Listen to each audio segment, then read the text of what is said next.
Hello students, मैं Sushma Agarwal life and law channel में आपका स्वागत करती हूँ। आज का टॉपिक है doctrine of article 13। Doctrine of article 13 का फर्स्ट प्रिंसिपल अपन पढ़ते हैं, डॉक्ट्राइन ऑफ सेवरेबिलिटी। इसे कहते हैं पृथक्करणीयता का सिद्धांत।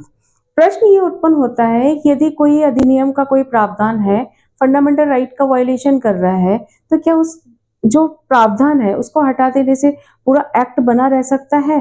तो क्या ऐसा किया जा सकता है? इस सिद्धांत के अनुसार, पृथक्करणीयता के सिद्धांत के अनुसार, यदि एक्ट का कोई प्रावधान आज फंडामेंटल राइट का वायलेशन कर रहा है, अगर उस प्रावधान को निकाल देते हैं और पूरे एक्ट का अस्तित्व बना रह सकता है, तो ऐसा किया जा सकता है, ऐसा सेपरेशन किया जा सकता है। ए.के. गोपालन वर्सेस मद्रास राज्य के मामले में जो निवारक निरोध अधिनियम प्रिवेंशन डिटेंशन एक्ट 1950 के सेक्शन 14 को चैलेंज किया गया था, जिसमें जो कहता था कि अगर किसी व्यक्ति को डिटेन किया जाता है तो उसकी लीगलिटी को कोर्ट में चैलेंज नहीं किया जा सकता। तो यहाँ पर सुप्रीम कोर्ट ने इस एक्ट के सेक्शन को अनकॉन्स्टिट्यूशनल डिक्लेयर कर दिया। इस सेक्शन को हटा देने पर भी एक्ट का पूरा अस्तित्व बना रहा, उसके एक्ट के उद्देश्यों पर कुछ फर्क नहीं पड़ा। तो इस प्रकार का सेपरेशन किया गया। ऐसे ही सेपरेशन ए.के. गोपालन वर्सेस मद्रास राज्य, बंबई राज्य वर्सेस बालसारा, आरएमडीसी वर्सेस भारत संघ, क्योतो होलन वर्सेस जार्जिलो के मामले में ऐसा सेपरेशन करके पूरे एक्ट का अस्तित्व बना रहा। तो ऐसा किया गया। जबकि रोमेश थापर वर्सेस मद्रास राज्य के मामले में उस एक्ट के उस प्रावधान को जो फंडामेंटल राइट का वायलेशन कर रहा था, जो संविधान का अतिक्रमण कर रहा था, उसको हटा देने से एक्ट का अस्तित्व ही खत्म हो गया। एक्ट का जो उद्देश्य था वो ही खत्म हो गया। तो वहां पे पूरे एक्ट को ही शून्य घोषित कर दिया। तो पृथक्करणीयता का सिद्धांत या डॉक्ट्राइन ऑफ सेवरेबिलिटी ये कहता है, यदि संविधान का कोई या किसी एक्ट का कोई प्रावधान है जो संविधान का वायलेशन कर रहा है, फंडामेंटल राइट का वायलेशन कर रहा है, अगर उसे सेपरेट करके एक्ट का अस्तित्व बना रह सकता है, तो ऐसा किया जा सकता है।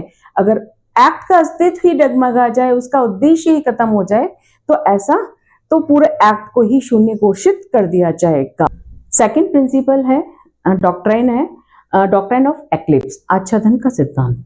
डॉक्ट्राइन ऑफ एक्लिप्स ये कहता है, संविधान लागू होने से पहले कोई विधि आज संविधान लागू होने के पश्चात फंडामेंटल राइट का वायलेशन कर रही है, तो वो उस मात्रा तक शून्य हो जाएगी, यानी कि फंडामेंटल राइट के द्वारा ओवरलेपिंग, मतलब एक तरह से आच्छादित हो जाएगी, ओवरलेप हो जाएगी। तो अगर मान लो फंडामेंटल राइट को हटा दिया जाता है, तो वो विधि जो शून्य हो गई थी, फंडामेंटल के राइट के द्वारा ढक ली गई थी, आच्छादित हो गई थी, पुनः जीवित हो जाएगी। बीकाजी वर्सेस मध्य प्रदेश राज्य में इसी बात को समझाया गया है। बीकाजी वर्सेस मध्य प्रदेश राज्य में एक एक्ट था, बरार मोटर व्हीकल एक्ट 1947। जब एक्ट बना था वो लीगल था, लेकिन 1950 में कॉन्स्टिट्यूशन लागू हो गया। कॉन्स्टिट्यूशन लागू हो गया तो 1901G कॉन्स्टिट्यूशन का जो व्यक्तियों को, नागरिकों को व्यापार ट्रेड करने की स्वतंत्रता देता है। तो वो जो बरार मोटर व्हीकल एक्ट है, जो राज्य का मोटर जो व्यापार है उसको एक्वायर करने की पावर देता था, वो क्या हो गया, एक तरह से फंडामेंटल राइट का वायलेशन कर रहा था, तो वो क्या हो गया, आच्छादित हो गया फंडामेंटल राइट के द्वारा, यानी कि शून्य हो गया।